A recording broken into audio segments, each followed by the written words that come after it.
How's it going, guys? Well done, Ben. Not only you're in the quarterfinals of a Grand Slam, but you will also crack in the top 50 in the rankings next Monday. So how do you feel about the whole experience today? Yeah, I feel great. It's been a pretty special week for me. Definitely a lot on my plate. Playing my first Grand Slam outside of the United States and starting school this week. It's it's been a lot, but I'm really enjoying it so far. Questions, anyone?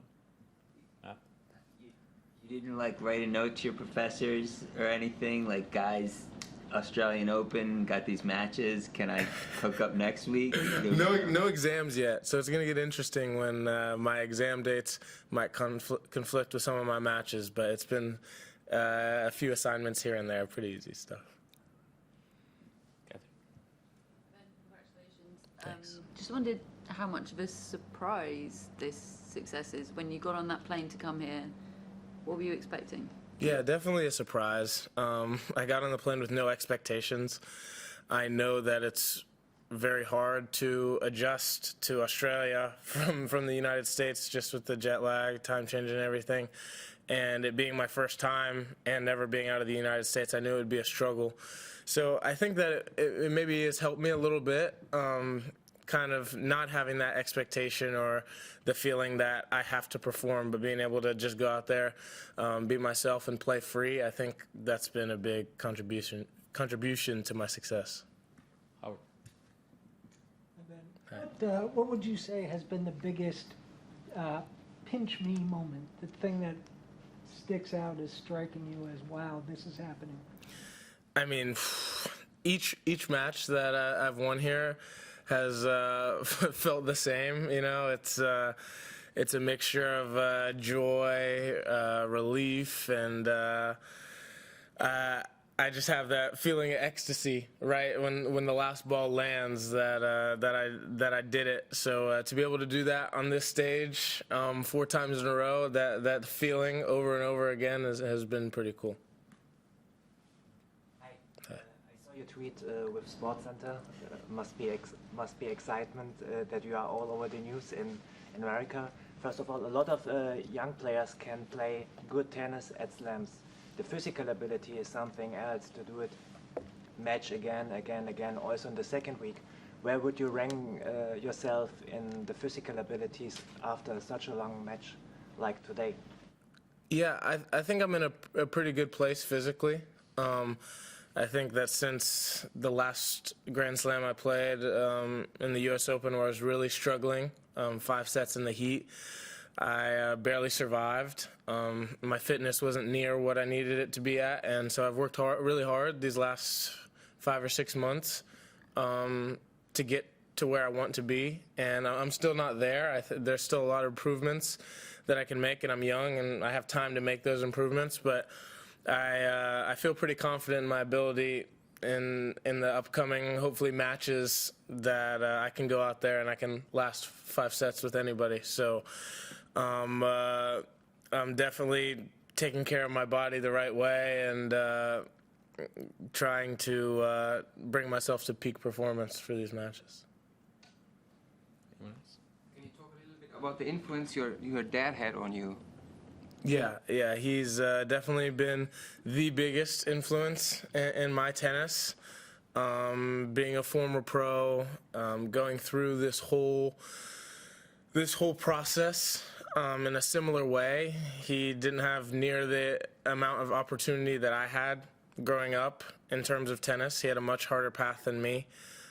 He went to college, same as me, and got his degree from Georgia Tech, and then had a successful career on tour. So to be able to learn from him with all the life experience he has, and it wasn't just an easy street for him, so he knows all the hardships and struggles of being out here and making it on tour. It's priceless to be able to have that knowledge and that person to go to, and his tennis analytical mind is one of the best I've ever seen, and so to be able to talk to him before each match, after each match, him let me know what I've done, positive and negative. I think the negative is probably more important because it's what I can change, what I can improve on.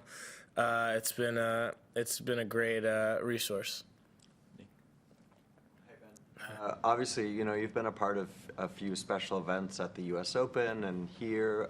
Sometimes there's the talk of being a part of that can add pressure or more attention or what have you. But do you feel like those things have actually helped you, you know, doing the fundraiser where there was Rafa and Iga and all that attention? Do you feel like having some of that experience then and going out on a court like JCA the way that you have the last couple rounds, has that helped you in a sense? Yeah, I think it definitely helps. You know, my whole life I've been watching some of these people on TV, and to be able to do something with them, alongside them, has been a really cool experience for me.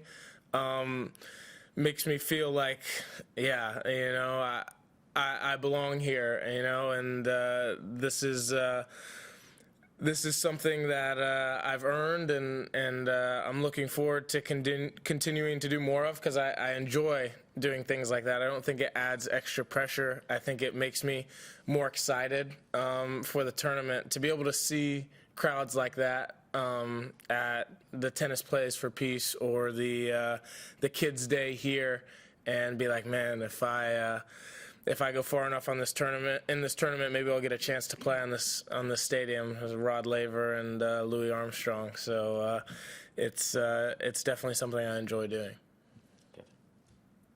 Just hearing you talk about classes starting this week, is there anything that could make you deviate from your chosen path? Let's say you're lifting the trophy on Sunday. Like, do you still go back to classes? Yeah, for sure. I'm taking classes at a bit slower pace than I was when I was full-time in school, so I don't have too difficult of a workload. It's very manageable while I'm playing tennis, and so far in January I haven't had any problems or conflicts, so I really want to get my degree, something that's important to me, and so that's something that I'm going to stick to and continue to do. Last two, Howard and Matt. You mentioned your father. It can't be easy for him or other family members to be following along with the time difference. I'm wondering, after today's win over JJ, did you get a chance to speak to or FaceTime anyone from back home? I didn't get to. It was a while that I didn't look at my phone right after the match, so I didn't get to talk to any family members yet. I know that he stayed up for the whole match because he was texting my coach Dean throughout the match. So I know that he stayed up and watched, but I'm sure that when he wakes up in the morning, he'll give me a call or I'll give him a call. He's got work and a team to deal with back home, so I feel a little bad for messing up his sleep schedule. Last one. You play Tommy next. What's your experience with him? Did he win? Yeah. Okay. Have you hit with him, practiced with him? Obviously, you guys both spent some time in Florida. Yeah. I've practiced with him once, I think just once, up at the U.S. Open. But he's been one of the American guys who's kind of almost taken me under their wing, kind of helped me navigate some of the early stages of a professional career, and yeah, he's been a good friend. So I'm excited to get to play him on a big stage like this. Thank you. Thanks, guys.